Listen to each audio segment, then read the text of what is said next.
Factors affecting collective bargaining processes in Kenya state corporations.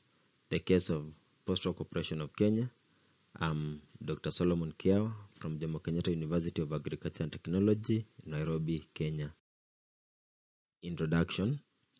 The right to collectively bargain is recognized in Kenya through various laws and regulations, and internationally through international human rights conventions.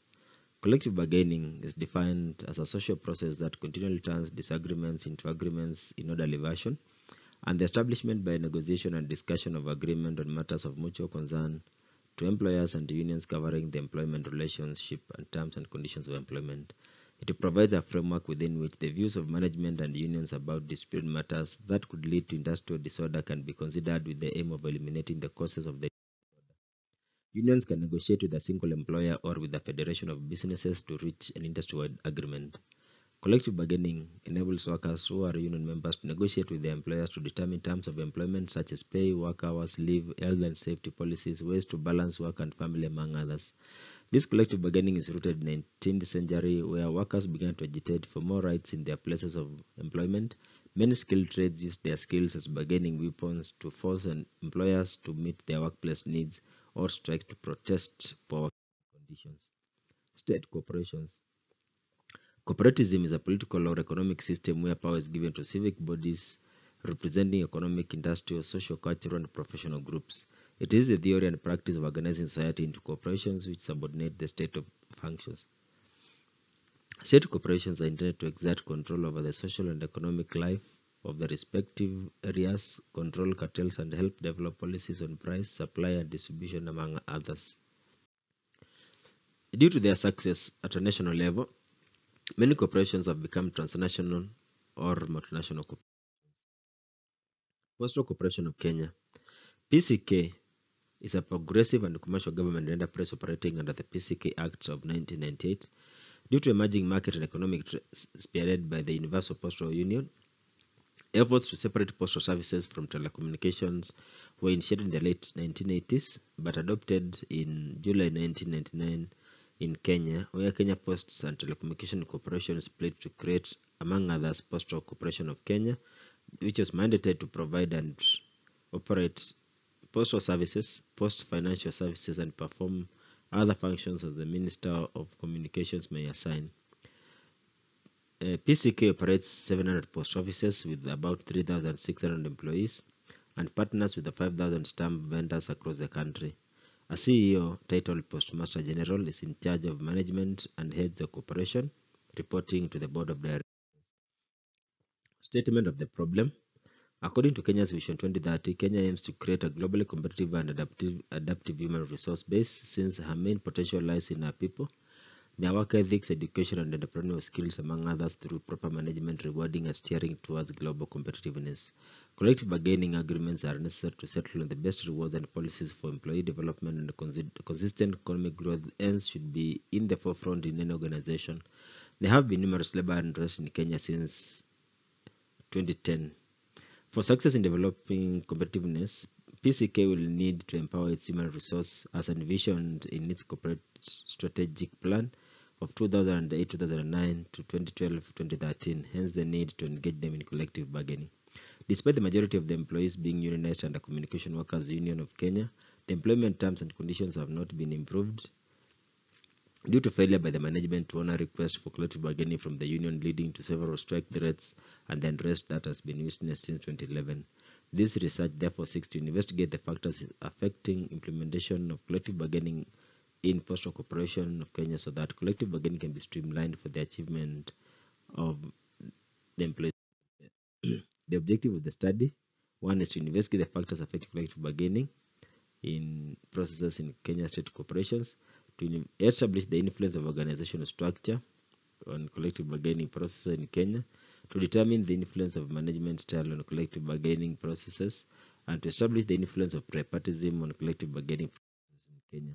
The limitations of the study is there exists limited documented information on collective bargaining activities in Kenya due to minimal research on collective bargaining and suppression of employees' rights before 2010. Also, all agreements involving state corporations such as PCK are rarely made public and similarly responses victimization. The research methodology. The research adopted descriptive study, which is a method of collecting information by interviewing or administering a questionnaire to a sample of individuals, and can be used to collect information about people's attitudes, opinions, habits, or any of the variety of education and social issues. The target population for the study was non-supervisory employees working within Nairobi County, and PCK has a total of over 3,000 unionizable staff, with 1,900 of them being based in Nairobi County. Purposive sampling was used to select Postal Corporation of Kenya and Nairobi County. It is the non-supervised employees who are usually unionized by co-unions as the key beneficiaries of this collective bargaining agreement. The sample from the study was a 10% representation of the unionizable staff, that is 1,900 of the non-supervised employees work in postal offices in the county. A pilot study, a pre-test, was conducted to measure the validity and reliability of the data collection instrument, with a sample size of 5, which was chosen to form the pilot study, and a Cronbach alpha measure of internal consistency was employed in analyzing the results of the pilot study, after which necessary amendments were carried out. Data analysis, response by gender. The study sample was 190 employees, but out of this, only 183 questionnaires were returned duly filled, representing 96.3% response rate. Of these, 106 were female and 77 were male. Non-supervisory jobs in post are considered menial and repetitive, hence management may have a bias towards women who are assumed to have patience for repetitive and poorly paid jobs with high productivity. Similarly, women are able to take up poor jobs for lack of better opportunities because their husbands have better ones, and this can be shown in the table. The response rate by age. Employees aged 51 years and above are the majority of the workforce. The age brackets of 18 to 30 and 31 to 40 years had an equal percentage rate of 21.9 compared to 41 age bracket of 41 to 50, which had 27.3, and age bracket of 51 and above, which had 29%. PCK jobs are not attractive to the young generation, and that may be shown by the fact that age 40 years and above are the majority. Respondents' education level. The highest level of education is master's at 3.3%, while 15.8% have at least attained a degree. Over 74% of the employees have at least college education. PCK is shifting towards professionalizing its operations, with many employees either furthering their studies or the management shifting to hire more qualified staff. Respondents' length of the service. 50.5% of respondents have worked in the organization for over 8 years.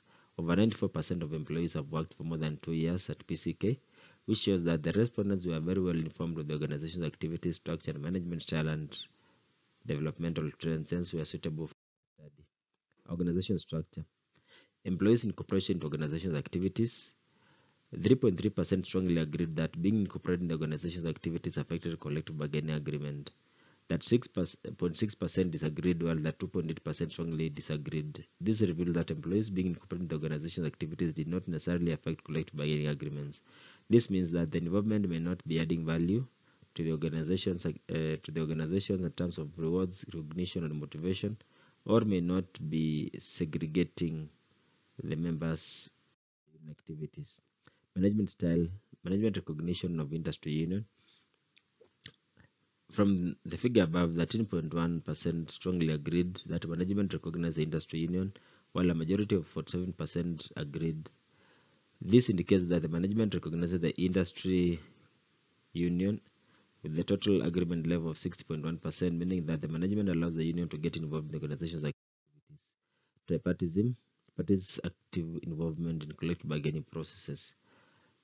According to the figure above, 11.5% of the respondents strongly agreed all parties involved in the CBA processes were actively involved, while 47.5% agreed and 27.3% either agreed nor disagreed.